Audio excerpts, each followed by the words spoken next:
நண்பர்களுக்கு வணக்கம். நாம் இன்று லைலா மஜ்னு காதல் கதையை தான் பார்க்க போறோம். இன்று நாம் கேட்கப் போகும் கதை காலம் கடந்தாலும் அழியாத ஒரு காதலின் காவியம். உலகம் முழுவதும் காதலின் அடையாளமாக பேசப்படும் இரண்டு பெயர்கள் லைலா மற்றும் மஜ்னு. இது வெறும் காதல் கதை அல்ல. காதல் என்ற உணர்வு எவ்வளவு ஆழமாக ஒரு மனிதனின் வாழ்க்கையை மாற்றும் என்பதை சொல்லும் ஒரு மனதை உருக்கும் காவியம்.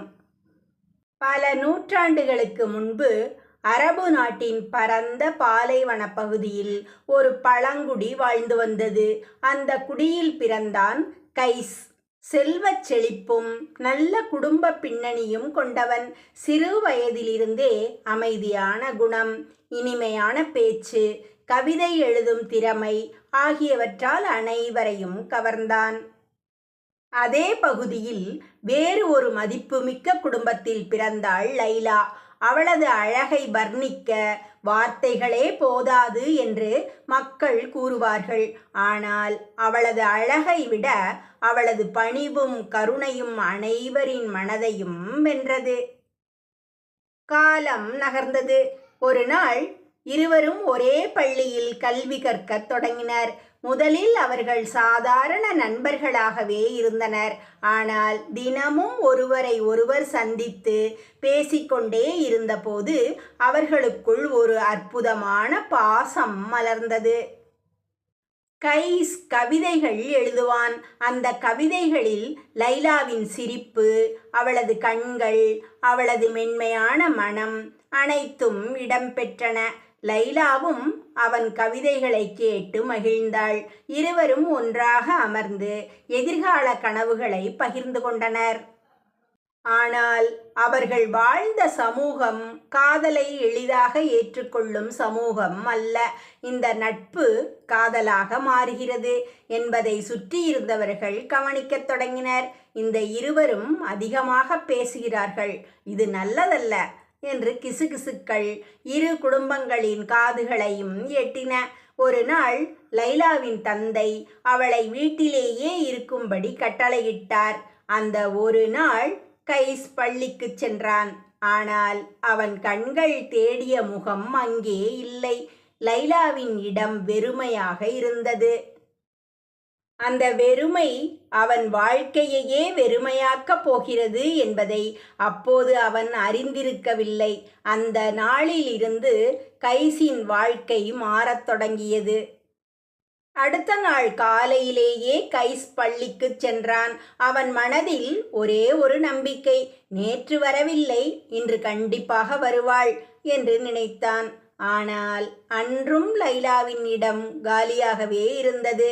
3ஆம் நாள், 4ஆம் நாள், ஒரு வாரம், எத்தனை நாட்கள் கடந்தாலும் லைலா பள்ளிக்கு திரும்பவில்லை. ஒவ்வொரு நாளும் அவன் பார்வை கதவை நோக்கி ஓடிவிட்டு ஏமாற்றத்துடன் திரும்பியது. அவன் நண்பர்கள் கூட அவனிடம் பேசத் தயங்கினர். ஒரு நண்பன் மெதுவாக சொன்னான், கைஸ், லைலாவின் குடும்பத்தினர் உங்களின் நட்பை பற்றி அறிந்து விட்டார்களாம். இனிமேல் அவளை வெளியே அனுப்ப மாட்டார்களாம் என்றான். அந்த வார்த்தைகள் கைஸின் இதயத்தை நொறுக்கின. அவன் நம்ப முடியவில்லை. காதலிப்பது தவறா? ஒருவரை மனதார நேசிப்பது ஏன் குற்றமாகிறது? இந்த கேள்விகள் அவன் உள்ளத்தை வாட்டின. அதே நேரத்தில் லைலாவும் வீட்டுக்குள் அடைக்கப்பட்ட வாழ்க்கையை வாழ்ந்து கொண்டிருந்தாள். ஜன்னல் வழியாக பாலைவனத்தை பார்த்து கொண்டே கைஸின் நினைவில் கண்ணீர் வடித்தாள். அவன் எழுதிய கவிதைகளை மீண்டும் மீண்டும் மனதில் கூறிக்கொண்டாள். எங்கே இருக்கிறாய் கைஸ்? ஒரு முறை உன்னை பார்க்க வேண்டும் என்று மனதுக்குள் உருகினாள். ஆனால் அவளுடைய தந்தை மிகவும் கடுமையானவர். நம் குடும்ப மரியாதைதான் முதலில், அந்த பையனை இனி நினைக்கக்கூடாது என்று எச்சரித்தார். லைலா அமைதியாக நின்றாள். ஆனால் அவள் இதயம் மட்டும் கைஸிடமிருந்து ஒரு நொடியும் விலகவில்லை. கைஸ், இனி அமைதியாக இருக்க முடியவில்லை. ஒவ்வொரு மாலையும் லைலாவின் வீட்டிற்கு அருகிலுள்ள பாலைவன பாதையில் வந்து நின்றான். அவள் ஒரு முறை ஜன்னலை திறப்பாளா, ஒரு கணம் அவளது முகத்தை பார்க்க முடியுமா என்ற ஏக்கத்தில் மணிக்கணக்காக காத்திருந்தான். ஒரு நாள் ஜன்னலின் திரை மெதுவாக அசைந்தது. அந்த திரைக்கு பின்னால் லைலாவின் கண்கள் தெரிந்தன. ஒரே ஒரு நொடி அவர்கள் இருவரின் பார்வைகள் சந்தித்தன. வார்த்தைகள் இல்லை, சத்தம் இல்லை. ஆனால் அந்த பார்வையில் 1000 உணர்வுகள் இருந்தன. கண்ணீரால் பேசும் 2 இதயங்கள், சேர முடியாமல் தவிக்கும் 2 உயிர்கள். அந்த நொடி இருவரின் மனதிலும் என்றும் அழியாத நினைவாக பதிந்தது.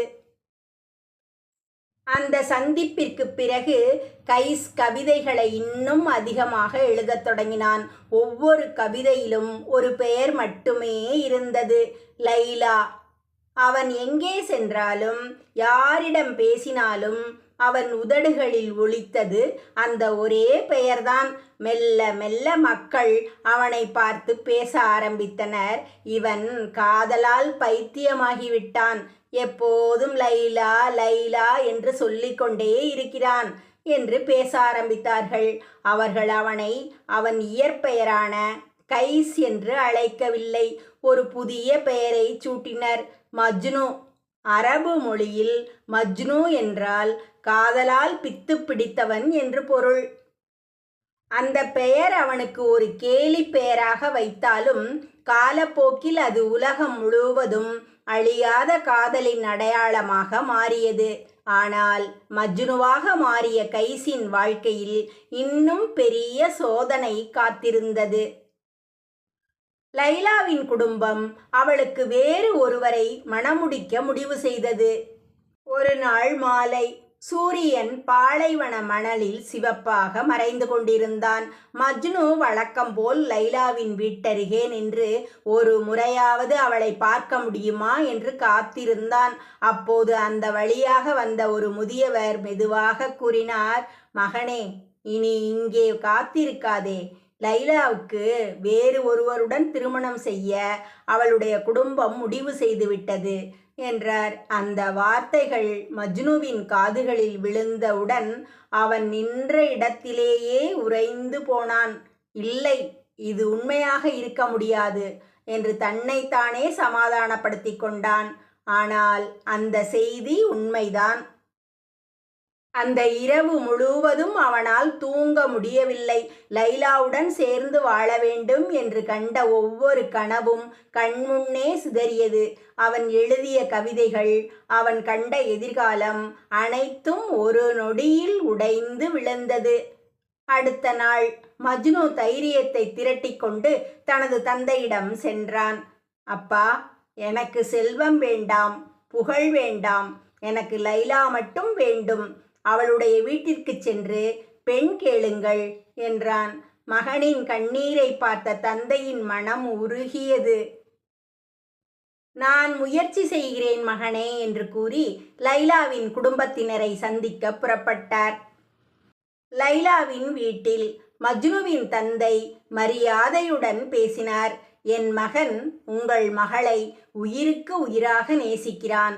இருவருக்கும் திருமணம் செய்து வைத்தால் அவர்கள் மகிழ்ச்சியாக வாழ்வார்கள் என்று அவர் பணிவுடன் கேட்டுக்கொண்டார். ஆனால் லைலாவின் தந்தையின் முகம் கோபத்தால் மாறியது. உங்கள் மகனா?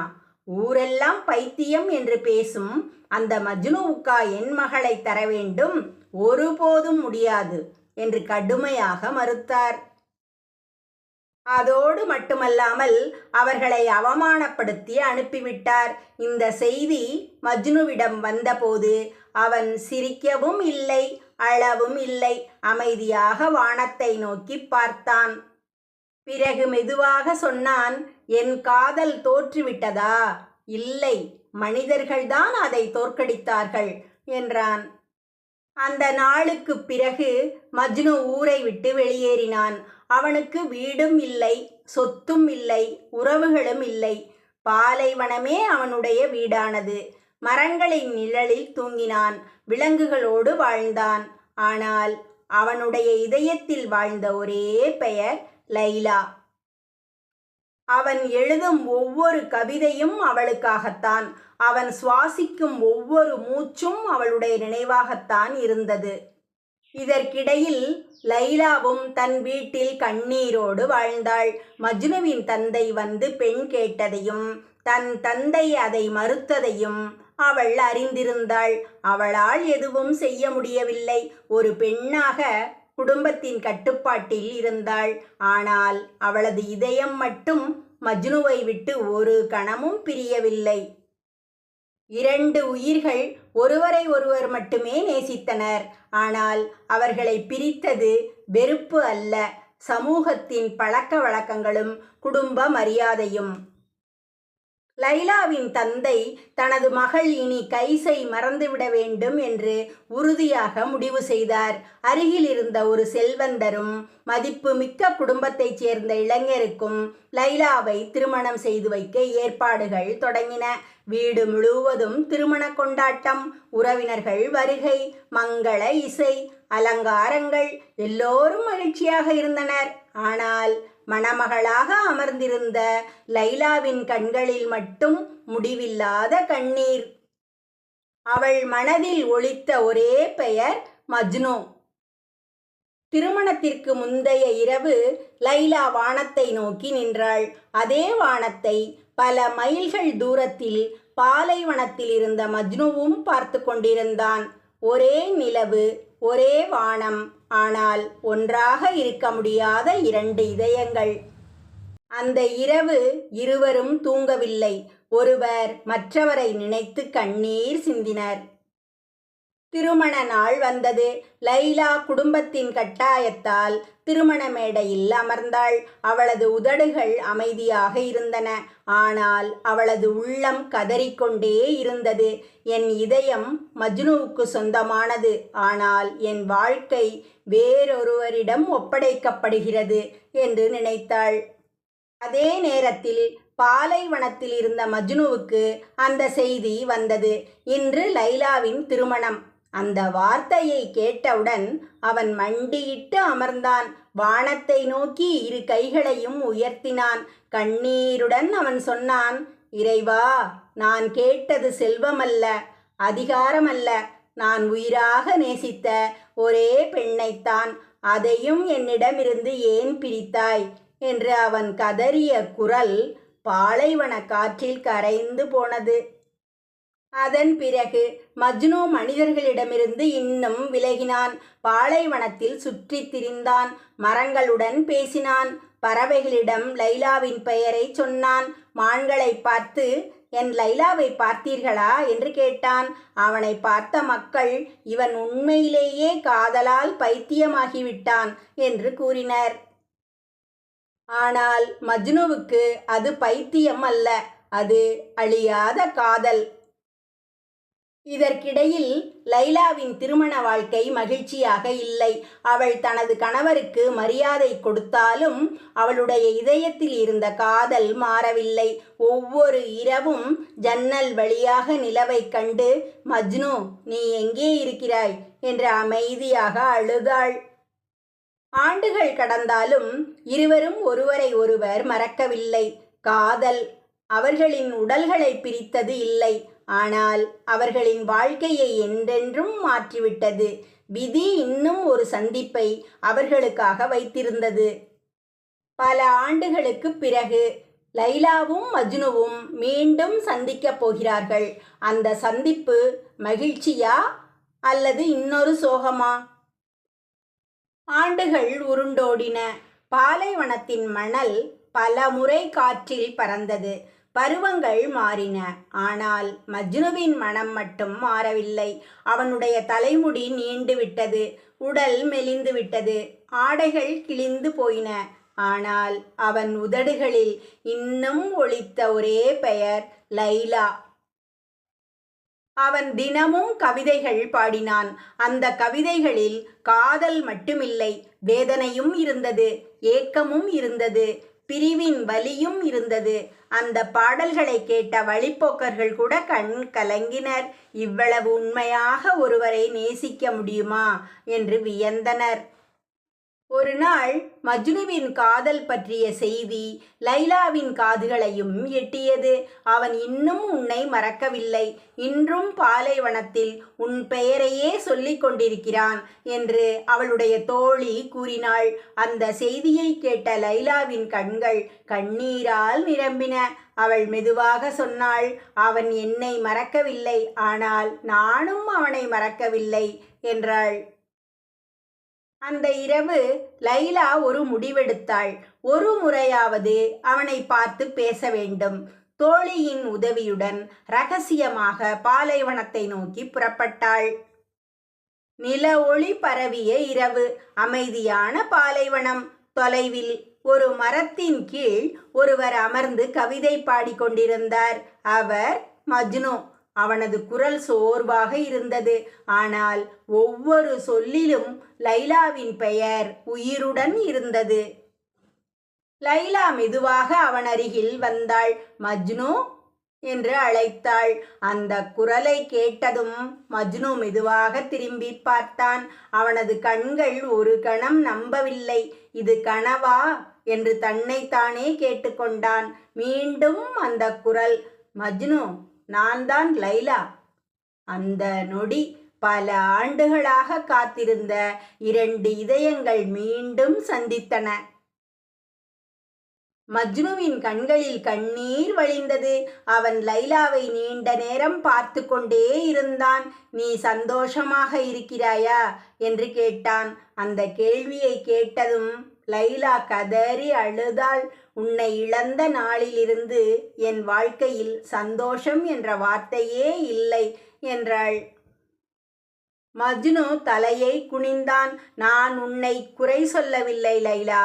நம்மை பிரித்தது நீயும் இல்லை, நானும் இல்லை, விதிதான் என்றான். இருவரும் அந்த இரவு நீண்ட நேரம் பேசினர். சிறுவயது நினைவுகள், பள்ளி நாட்கள், கனவுகள், நிறைவேறாத ஆசைகள் எல்லாவற்றையும் பகிர்ந்து கொண்டனர். ஆனால் விடியும் நேரம் நெருங்கியது. லைலா திரும்பிச் செல்ல வேண்டிய நேரம் வந்தது. பிரியும் முன் அவள் மஜ்னுவின் கையை பிடித்து மெதுவாக சொன்னாள், இந்த உலகத்தில் நாம் இணைய முடியவில்லை, ஆனால் இறைவன் இருக்கும் உலகத்தில் நிச்சயம் நாம் ஒன்றாக இருப்போம் என்றாள். அந்த வார்த்தைகள் மஜ்னுவின் இதயத்தில் என்றும் அழியாத ஓசையாக பதிந்தன. லைலா மெதுவாக நடந்து சென்றாள். மஜ்னு அவள் மறையும் வரை பார்த்து கொண்டே நின்றான். அதுதான் அவர்கள் உயிருடன் சந்திக்கும் கடைசி சந்திப்பு என்பது அவனுக்கு தெரியவில்லை. லைலா தனது வீட்டிற்கு திரும்பிய பிறகு அவளது மனம் இன்னும் அதிகமாக உடைந்து போனது. மஜ்னுவை மீண்டும் எப்போது பார்ப்பேன் என்ற கேள்வியே அவளது உள்ளத்தில் ஒலித்து கொண்டிருந்தது. உடல் வீட்டில் இருந்தாலும் அவளது நினைவுகள் அனைத்தும் பாலைவனத்திலேயே இருந்தன. மெல்ல மெல்ல அவளது உடல்நிலை மோசமடைய தொடங்கியது. உணவு சாப்பிட முடியவில்லை, தூக்கம் வரவில்லை. எப்போதும் அமைதியாக அமர்ந்து வானத்தை பார்த்து கொண்டே இருந்தாள். அவளது குடும்பத்தினர் பல வைத்தியர்களை அழைத்தனர். மூலிகை மருத்துவம், பிரார்த்தனைகள், பல முயற்சிகள் செய்யப்பட்டன. ஆனால் அவளது நோய்க்கு மருந்து எதுவும் இல்லை. ஏனெனில் அது உடலின் நோயல்ல, பிரிவால் உடைந்த இதயத்தின் வலி. ஒரு நாள் லைலா தனது தோழியை அழைத்தாள். நான் உயிரோடு இருக்கும்போதே மஜ்னுவுக்கு ஒரு செய்தி சொல்ல வேண்டும் என்று கூறினாள். தோழி கண்ணீருடன் சம்மதித்தாள். லைலா மெதுவாக சொன்னாள், அவனிடம் சொல்லு, நான் அவனை ஒரு நாளும் மறக்கவில்லை என்று. என் கடைசி மூச்சு வரை அவன் பெயரையே மனதில் வைத்திருந்தேன் என்று சொல்லு என்றாள். அந்த செய்தியை எடுத்துக்கொண்டு தோழி பாலைவனத்தை நோக்கி புறப்பட்டாள். நீண்ட தேடலுக்கு பிறகு ஒரு பாறையின் அருகில் அமர்ந்து கவிதை பாடிக்கொண்டிருந்த மஜ்னுவை கண்டாள். அவன் அருகில் சென்று லைலாவின் வார்த்தைகளை அப்படியே கூறினாள். அந்த செய்தியை கேட்ட மஜ்னு கண்களை மூடிக்கொண்டான். கண்ணீர் அவன் கன்னத்தில் வழிந்தது. அவன் மெதுவாக வானத்தை நோக்கி பார்த்து சொன்னான், என் லைலா, நான் உயிரோடு இருக்கும் வரை உன் காதலே என் மூச்சு என்றான். சில நாட்கள் கழித்து அதிகாலை நேரம், பாலைவனத்தில் குளிர்ந்த காற்று வீசியது. தொலைவில் ஒரு குதிரை வேகமாக வந்தது. அதில் வந்த பயணி மஜ்னுவை தேடிக்கொண்டிருந்தார். அவர் அருகில் வந்து மெதுவாக ஒரு செய்தியை சொன்னார். மஜ்னு, லைலா இனி இந்த உலகில் இல்லை என்றார். அந்த ஒரு வாக்கியம் மஜ்னுவின் உலகையே இருளாக்கியது. அவன் எதுவும் பேசவில்லை. அமைதியாக மண்டியிட்டு அமர்ந்தான். மண்ணை தழுவிக்கொண்டு அழுதான். அந்த கண்ணீரில் பல ஆண்டுகளாக அடக்கி வைத்திருந்த எல்லா வேதனையும் வெளிப்பட்டது. சிறிது நேரம் கழித்து மஜ்னு எழுந்தான். ஒரே ஒரு முடிவுடன் லைலாவின் கல்லறையை நோக்கி நடந்தான். அவன் எடுத்து வைத்த ஒவ்வொரு அடியும் ஒரு காதலனின் கடைசி பயணமாக இருந்தது. லைலா மறைந்து விட்டாள் என்ற செய்தியை கேட்ட மஜ்னு ஒரு வார்த்தை கூட பேசவில்லை. அவனது கண்களில் கண்ணீர் மட்டும் வழிந்தது. பல ஆண்டுகளாக அவன் வாழ்ந்ததற்கான ஒரே காரணம் லைலா. இப்போது அந்த காரணமும் இல்லாமல் போய்விட்டது. சோர்வடைந்த கால்களுடன் அவன் லைலாவின் கல்லறையை நோக்கி நடந்தான். பாலைவனத்தின் வெப்பம், கால்களில் குத்திய முட்கள், உடலின் பலவீனம் எதுவும் அவனை தடுக்கவில்லை. அவனது மனதில் இருந்த ஒரே எண்ணம், என் லைலாவை ஒரு முறை பார்க்க வேண்டும் என்பதே. பல மணி நேர பயணத்திற்கு பிறகு லைலா அடக்கம் செய்யப்பட்ட இடத்தை அவன் அடைந்தான். மண்ணால் மூடப்பட்ட அந்த கல்லறையை பார்த்தவுடன் அவனது கால்கள் நடுங்கின. மெதுவாக மண்டியிட்டு அமர்ந்தான். கல்லறையின் மண்ணை இரு கைகளாலும் தொட்டான். அவனது கண்ணீர் அந்த மண்ணில் விழுந்தது. அவன் மெதுவாக பேசத் தொடங்கினான். லைலா, நீ என்னை விட்டு பிரியவில்லை. இந்த உலகம்தான் நம்மை பிரித்தது. இன்று நான் வந்துவிட்டேன். இனி உன்னை விட்டு போக மாட்டேன் என்றான். அவன் நீண்ட நேரம் அங்கேயே அமர்ந்து தனது கவிதைகளை பாடினான். அந்த கவிதைகளில் குற்றச்சாட்டு இல்லை, கோபம் இல்லை. இருந்தது ஒன்றே ஒன்று, எல்லையற்ற காதல். மாலை இரவாக மாறியது. வானத்தில் நட்சத்திரங்கள் மின்னின.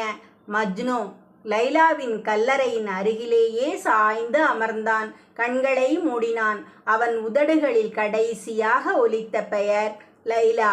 அதன் பிறகு அவன் மீண்டும் கண்களை திறக்கவே இல்லை. அடுத்த நாள் காலை அந்த வழியாக வந்த மக்கள் லைலாவின் கல்லறை அருகில் உயிரற்ற நிலையில் கிடந்த மஜ்னுவை கண்டனர். அவனது முகத்தில் ஒரு அமைதியான புன்னகை இருந்ததாக கூறப்படுகிறது. அவன் தனது லைலாவை மீண்டும் சந்தித்து விட்டான் என்று மக்கள் நம்பினர். அந்த நாளுக்கு பிறகு லைலாவும் மஜ்னுவும் இரண்டு மனிதர்களின் பெயர்களாக மட்டும் இல்லை, உண்மையான காதலின் அடையாளமாக உலகம் முழுவதும் பேசப்பட்டனர். அவர்களின் காதல் அரபு நாட்டின் பாலைவனத்திலிருந்து உலகம் முழுவதும் பரவியது. கவிஞர்கள் அவர்களை பற்றி கவிதைகள் எழுதினர். எழுத்தாளர்கள் காவியங்கள் படைத்தனர். இசைக்கலைஞர்கள் பாடல்கள் பாடினர். திரைப்படங்கள் உருவாயின. இன்றும் ஒருவர் ஆழமான தியாகமிக்க காதலை பற்றி பேசும்போது முதலில் நினைவுக்கு வருவது லைலா, மஜ்னு என்ற பெயர்கள்தான். இந்த கதையின் உண்மையான பாடம், உண்மையான காதல் செல்வத்தால் அளக்கப்படாது, அதிகாரத்தால் வெல்லப்படாது. அது இரு இதயங்கள் ஒருவருக்கொருவர் கொண்ட நம்பிக்கை, அர்ப்பணிப்பு மற்றும் தியாகத்தால் வாழ்கிறது. லைலாவும் மஜ்னுவும் ஒன்றாக வாழ முடியவில்லை, ஆனால் அவர்களின் காதல் நூற்றாண்டுகள் கடந்தும் உயிரோடு இருக்கிறது. அதனால்தான் அவர்கள் அமரக்காதலர்கள் என்று அழைக்கப்படுகிறார்கள். இந்த அமரக்காதல் காவியத்தை கேட்ட உங்களுக்கு நன்றி. இந்த கதை உங்களை நெகிழ வைத்திருந்தால் உங்கள் கருத்துக்களை பகிருங்கள். அடுத்ததாக எந்த வரலாற்று அல்லது அமரக்காதல் கதையை கேட்க விரும்புகிறீர்கள் என்பதையும் தெரிவியுங்கள்.